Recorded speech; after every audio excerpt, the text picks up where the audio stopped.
नमस्कार विद्यार्थियों, मेघराज गुरुकुल में आपका स्वागत है। और आज कंप्लीटली बताने वाले दोस्तों उन विद्यार्थियों के लिए जो हाल ही में 12th पास हुए हैं या फिर ग्रेजुएशन करी या फिर सरकारी नौकरी लगने की सोच रहे हैं दोस्तों, उनके लिए आज का वीडियो बहुत महत्वपूर्ण होने वाला है। और हम कंप्लीटली जानकारी देने वाले हैं आपको रेलवे का जॉब कैसे पाए, क्या क्या करना होगा, कितने तरह की जॉब होती है, शुरू से अंत तक प्रोसेस क्या है, मार्क्स कितने लाने हैं, परीक्षा कैसे होगी और सैलरी कितनी मिलेगी दोस्तों। तो कंप्लीटली एनालिसिस करने वाले अपन रेलवे के बारे में। तो जो बच्चे ये सोचते हैं कि सर मैक्सिमम अगर आपको बता दें आपको, तो भारत का एकमात्र ऐसा डिपार्टमेंट है जो साल भर में सबसे ज्यादा नौकरियां देता है दोस्तों। तो ये समझ लीजिए आपके जितनी ज्यादा वैकेंसीज अलग अलग तरह की रेलवे में निकलती है, रेलवे डिपार्टमेंट जितनी नौकरियां देता है साल भर के अंदर, उतना भारत का कोई भी डिपार्टमेंट नहीं देता है दोस्तों। अगर वास्तव में कम सिलेबस पढ़ के और कम पढ़ के और एक ही सिलेबस को टारगेट बनाकर अगर आप भी नौकरी लगना चाहते हैं दोस्तों, तो आप भी इस वीडियो को एंड तक वॉच कीजिएगा। तो कंप्लीटली बताने वाले आज रेलवे के बारे में कि क्या क्या पढ़े, किस प्रकार से पढ़े, कितना जॉब क्या क्या लगती है, सैलरी कितनी मिलती है, कितने ग्रुप्स होते हैं, इसमें कौन कौन सी वैकेंसी निकलती है। आज रोचक जानकारी कंप्लीटली आपको मिलने वाली है रेलवे के बारे में दोस्तों। तो जो लोग भी सरकार नौकरी लगने के इच्छुक है या फिर रेलवे में जाने के इच्छुक है दोस्तों, तो इस वीडियो को कंप्लीटली देखें, आपको 100% नॉलेज हो जाएगी कि वास्तव में क्या करना है। तो चलो अपन बात कर रहे हैं आपके सामने कि ये कंप्लीटली एनालिसिस करेंगे। शुरुआत कर रहे हैं बिल्कुल जीरो से और एक एक बात डिस्कस करने वाले हैं अपन, तो नोटिस कीजिएगा।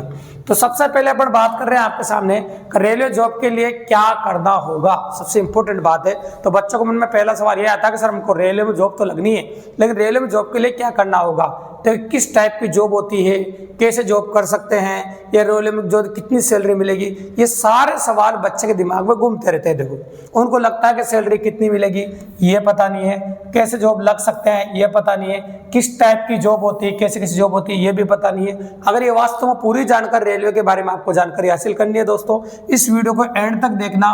और अगर जो हमारे चैनल पर नहीं हो तो सब्सक्राइब जरूर करना दोस्तों। आज बहुत रोचक जानकारी आपको मिलने वाली है। कंप्लीट जो सिलेबस है वो भी फ्री ऑफ कॉस्ट हमारे चैनल के माध्यम से मिलने वाला है रेलवे को दोस्तों आपको।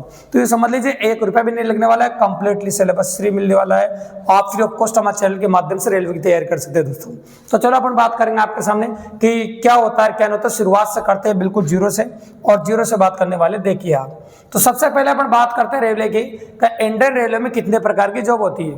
तो इंडियन रेलवे की बात करें तो भैया इंडियन रेलवे में टोटल 4 ग्रुप होते हैं और 4 ग्रुप की जॉब होती है। जैसे ग्रुप ए है ना, एक ग्रुप ए की जॉब होती है, ग्रुप बी की होती है, ग्रुप सी की होती है और ग्रुप डी की होती है। तो भैया अगर आपको पता है तो आपको बता दें कि रेलवे 4 प्रकार की जॉब ऑफर करता है भैया। एक तो group A, group B, group C और ग्रुप डी। तो 4 प्रकार की जॉब रेलवे में लगी जा सकती है। तो 4 प्रकार की जॉब रेलवे में होती है, 4 तरह की पॉसिबिलिटीज एग्जाम के अंदर होती है, या फिर कह सकते हो आपके 4 प्रकार की जॉब आप हासिल करते हैं रेलवे के अंदर। अब इन जॉब्स को कैसे लगते हैं, शुरुआत से करते हैं ग्रुप ए से और ग्रुप डी तक जाते हैं अपन। तो किस प्रकार से कौन कौन लोग इन जॉब्स को हासिल कर सकते हैं और इनकी सैलरी कितनी ज्यादा होती है दोस्तों, वो बताते हैं हम। ठीक है, तो चलो तो शुरुआत करते हैं अपन सबसे पहले ग्रुप ए से। तो सबसे पहले अपन बात करें ग्रुप ए की। इंडियन रेलवे में ग्रुप ए की नौकरी किस प्रकार से लगी जाती है। तो भैया ग्रुप ए की अगर हम बात करें आपके सामने, तो ये हायर पोस्ट होती है रेलवे के अंदर भैया। इसकी वैकेंसी आती है, ये गजेटेड ऑफिसर रैंक के लोग होते हैं, गजेटेड ऑफिसर रैंक के लोग होते हैं, और इसकी वैकेंसी आती है। ये इंजीनियरिंग डिपार्टमेंट हो सकता है इसमें रेलवे के अंदर, मेडिकल डिपार्टमेंट हो सकता है इसमें, और जिन्होंने एमएससी वगैरह कर रखी है उनके लिए वैकेंसी आती है। तो ये समझ लो इसके लिए आपको यूपीएससी जैसा एग्जाम देना पड़ेगा। तो एग्जाम इसमें हेवी लेवल का होता है, और आप ग्रेजुएट हो तो यूपीएससी लेवल का एग्जाम होता है। अगर आप यूँ कह सकते हैं, हम आपके सामने ग्रुप ए में जाना चाहते हैं, तो आपकी जो है आपने या तो इंजीनियरिंग कर रखा हो, या फिर आपने मेडिकल एमबीबीएस कर रखा हो, या फिर आपने एमएससी कर रखा हो। तो अब हायर कर रखा हो या फिर ग्रेजुएट हो आप, तो यूपीएससी लेवल का एग्जाम आपको देना पड़ेगा। ये गजेटेड ऑफिसर रैंक की वैकेंसी होती है जो डायरेक्ट आती है। तो इसमें जो हायर पोस्ट होती है रेलवे की वो इसके अंतर्गत जाती है, इसे बोलते हैं हम लोग ग्रुप ए। ये सब ग्रुप ए के कैंडिडेट्स होते हैं, ये ग्रुप ए में जाते हैं। तो ग्रुप ए की जो सैलरी होती है बाद में देख के चुक जाओगे आप कितनी ज्यादा होती है, वीडियो के एंड में बताएंगे दोस्तों। आपको सैलरी सबकी एक साथ बताएंगे एंड में।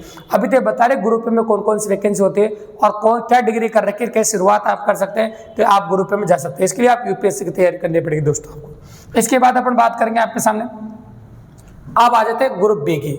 तो देखो एक बात याद रखिएगा, ग्रुप बी की अगर हम बात करें तो ग्रुप बी की कोई डायरेक्ट वैकेंसी नहीं आती भी, याद रखिएगा। सबसे खास और इंपॉर्टेंट में बता दें, नो डायरेक्ट ज्वाइनिंग, कोई डायरेक्ट ज्वाइनिंग नहीं होती है, और न कोई डायरेक्ट वैकेंसी आती है ग्रुप बी की। तो क्या होता है, जो ग्रुप सी के जो कैंडिडेट होते हैं, जो ग्रुप सी ज्वाइन करते हैं, वो ग्रुप सी का प्रमोशन होता है, और प्रमोशन होकर वही ग्रुप बी में जाते हैं भी। ग्रुप सी के जो लोग होते हैं वो जो प्रमोट होते हैं वही ग्रुप बी के अंदर जाते हैं। तो याद रखिएगा ग्रुप बी की कोई वैकेंसी नहीं आती है। तो ग्रुप बी की जब कोई वैकेंसी नहीं आती है तो ग्रुप सी के जो कैंडिडेट होते हैं, जो प्रमोट होते हैं, प्रमोट होने के बाद वही ग्रुप बी में जाते हैं। ठीक है, वो प्रमोट होते हैं, वो कहाँ जाते हैं? ग्रुप बी में जाते हैं। तो याद रखिएगा, तो ग्रुप बी की कोई भी डायरेक्ट वैकेंसी नहीं आती है, ना कोई डायरेक्ट ज्वाइनिंग होती है। तो ग्रुप सी के जो कैंडिडेट होते हैं, जो प्रमोट होते हैं, वो प्रमोशन के बाद ग्रुप बी में चले जाते हैं। ठीक है, तो ये होता है आपके सामने ग्रुप बी के बारे में।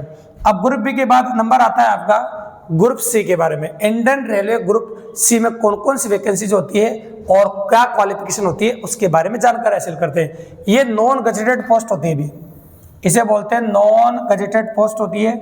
ये ग्रुप सी में आते हैं लोग। और ग्रुप सी में क्वालिफिकेशन अगर हम बात करें आपके सामने, तो 12th पास भी हो सकती है और ग्रेजुएशन भी हो सकती है। 12th पास वालों को भी ग्रुप सी में लेते हैं। और ग्रेजुएशन के लिए बहुत सारी पोस्ट ऐसी होती है जिसमें ग्रेजुएशन वालों को लेते हैं, बहुत सारी पोस्ट ऐसी होती है जिसमें 12th पास को लेते हैं भी। तो ये क्वालिफिकेशन के हिसाब से होता है। और एक बात याद रखिएगा, इनमें कुछ पोस्ट ऐसी होती है जिसमें 12th प्लस ITI होता है, जैसे लोको पायलट। हाँ, याद रखिए। तो कुछ पोस्टें ऐसी होती है जिसमें 12th प्लस ITI होती है, या फिर ग्रेजुएशन के लिए कुछ पोस्टें होती है जैसे ASM है, अपर लेसर स्टेशन मास्टर है, तो जिस तरह का टीट कलेक्टर है, TC है, लोको पायलट है, इसमें 12th प्लस ITI है, ये ग्रेजुएशन प्लस ITI है, कोस्ट गार्ड है, स्टेशन मास्टर है। ये जितनी भी पोस्टें आपको दे रखी है, ये सारी पोस्टें ग्रुप सी के अंतर्गत आती है भी है ना। स्टेशन मास्टर है, असिस्टेंट स्टेशन मास्टर बोलते हैं, इसे ASM बोलते हैं। पहले असिस्टेंट स्टेशन मास्टर बनता है भी है, फिर उसके बाद प्रमोशन होने के बाद स्टेशन मास्टर बनता है। ठीक है, और टिकट कलेक्टर है, TC है, आना कोस्ट गार्ड है, आना। तो जितने भी होते हैं इस प्रकार की पोस्टें, ये सारे ग्रुप सी के अंदर आती है।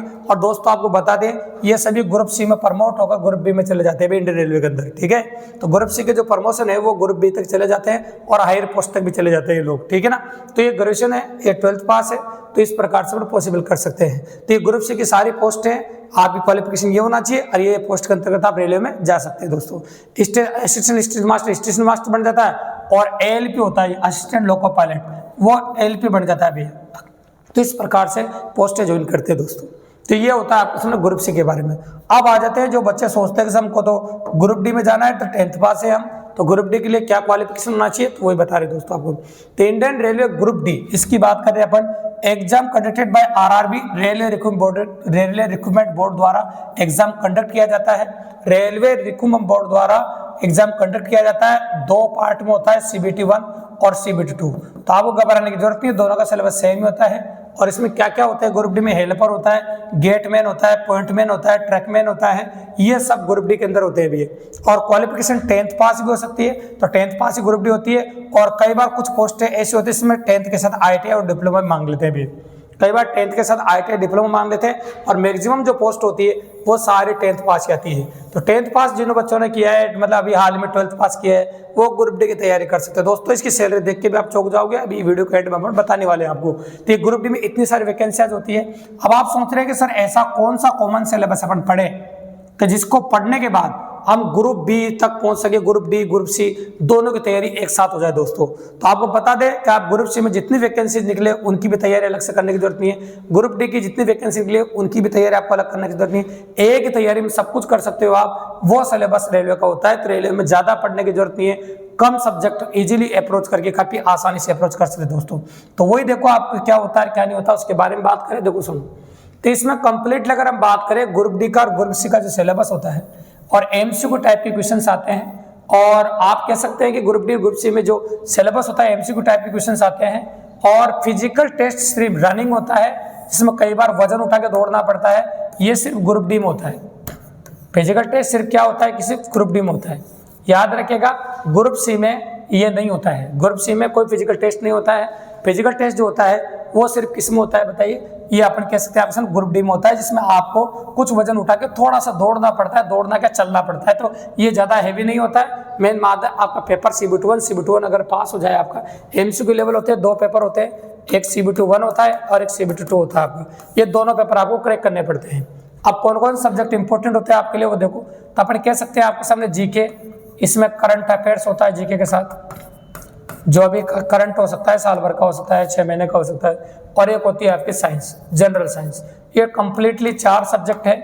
अगर इन चारों सब्जेक्टों पर आप फोकस कर लेते हैं तो आप कच्चा गेन कर सकते हैं। तो समझ लीजिएगा जो पेपर होते हैं, अगर ग्रुप डी की बात करें ग्रुप सी की बात करें उनमें पेपर का 50 से 60% जो लोड होता है, 50 से 60% जो लोड होता है वो मैथ रीजनिंग का होता है। तो याद रखिएगा, पहले आपको मैथ रीजनिंग का सिलेबस पढ़ना है, फिर इसमें स्पीड बढ़ाने का काम करना है। स्पीड सबसे इंपॉर्टेंट है भैया रेलवे के अंदर, क्योंकि आपको 90 मिनट में 100 क्वेश्चन करने हैं, याद रखिएगा।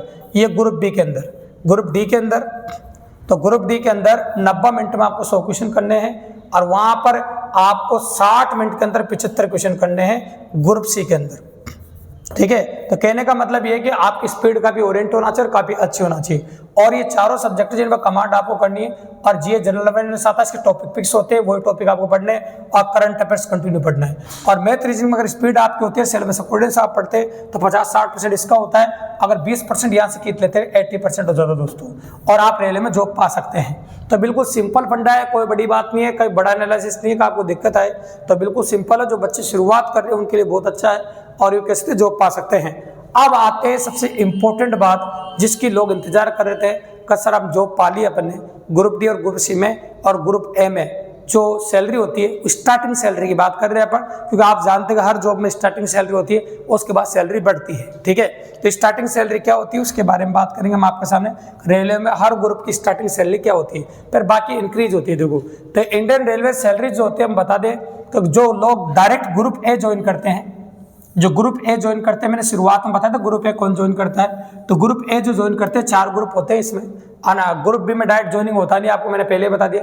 ग्रुप सी के लोग प्रमोट होकर ग्रुप बी में जाते हैं। मैंने कहा था ना, ग्रुप सी के लोग जो होते हैं ना वो प्रमोट होकर ग्रुप बी में जाते हैं, तो इनकी सैलरी और ज्यादा होती है भी, ध्यान रखिएगा। तो अपन कह रहे हैं आपके सामने ग्रुप ए की जो सैलरी होती है आपकी वो 75,000 से लेकर 80,000 तक होती है भी। स्टार्टिंग सैलरी है भी, स्टार्ट में मिलता है इतना, है ना। तो याद रखें स्टार्टिंग में इनको मिलता है 75,000 रुपए से 80,000 रुपए, जब ज्वाइन करते ही मिलता है इतना। तो ज्वाइन करते ग्रुप ए के जो लोग हैं उनमें 75,000 से 80,000 तक सैलरी मिलती है। और जो ग्रुप सी ज्वाइन करते हैं स्टार्टिंग में, ग्रुप सी बताया था मैंने, टीसी है, स्टेशन मास्टर है, गुड्स गार्ड है, तो ये जो ज्वाइन करते हैं अप्रोक्स लगभग सैलरी बता रहे हैं 35,000 के आसपास मिलता है। इनको जो सैलरी मिलती है ज़्यादा भी हो सकता है अभी, और 8% कमीशन लागू होने के बाद तो फिर और ज़्यादा होगी। तो स्टार्टिंग सैलरी बता रहे हैं, फिर एकदम से स्पीड होती है, डायरेक्ट डबल होती है भी है। तो ये समझ लीजिएगा आपके सामने जो प्रोविजनल पीरियड जो खत्म होता है उसके बाद तो ये सैलरी डायरेक्ट डबल होती है। और बहुत सारे बच्चे जानना चाहते हैं कि ग्रुप डी की वैकेंसी होती है तो छोटी वैकेंसी होती है। अरे भैया छोटी वैकेंसी नहीं, सेंट्रल का पे ग्रेड लगता है इसमें, और सेंट्रल का पे ग्रेड की स्टार्टिंग सैलरी होती है इसकी 28,000 रुपये लगभग। तो ये कैसे तो लगभग 28,800 रुपये के आसपास होती है सैलरी इसकी, स्टार्टिंग सैलरी अप्रोक्स 28,000 रुपये। तो ये स्टार्टिंग सैलरी, इसके बाद की सैलरी काफ़ी स्पीड से इंक्रीज होती है और काफ़ी ज़्यादा बढ़ती है दोस्तों। तो इस प्रकार से ये समय के हिसाब से महंगाई भत्ता बहुत सारी चीज़ें होती है, HRA TRA DRA आना, ये सब जुड़ के काफ़ी ज़्यादा हो जाती है। और 8वें कमीशन लग जाएगा तब तो ये सैलरी और ज़्यादा हो जाएगी। सेंट्रल का पे ग्रेड है तो काफ़ी ज़्यादा होगी दोस्तों। तो आपका भी सपना है रेलवे में नौकरी करने का दोस्तों, और आपने मन बनाया कि कम सिलेबस में कंटिन्यू तैयारी, एक ही सिलेबस को पकड़ के हम कंटिन्यू पढ़े, और ये समझ लो कि साल भर में जितनी भी रेलवे वैकेंसी उन्हीं को दे सिर्फ, और आपने भी टारगेट बना लिया दोस्तों, तो वो दिन दूर नहीं है कि आप रेलवे में नौकरी लगेंगे। तो 100% ओरिएंट प्रोग्राम है, और आप भी free of cost math reasoning पढ़ना चाहते हैं तो हमारे चैनल के माध्यम में रीजनिंग और मैथ के कंप्लीट वीडियो डले हुए दोस्तों। तो आज ही शुरुआत करें, आज ही पढ़ना शुरू करें दोस्तों। और आप फाउंडेशन बैच ज्वाइन करना चाहते हैं दोस्तों रेलवे के लिए तो प्लेटफॉर्म क्लासेस 12 ज्वाइन करें दोस्तों। धन्यवाद।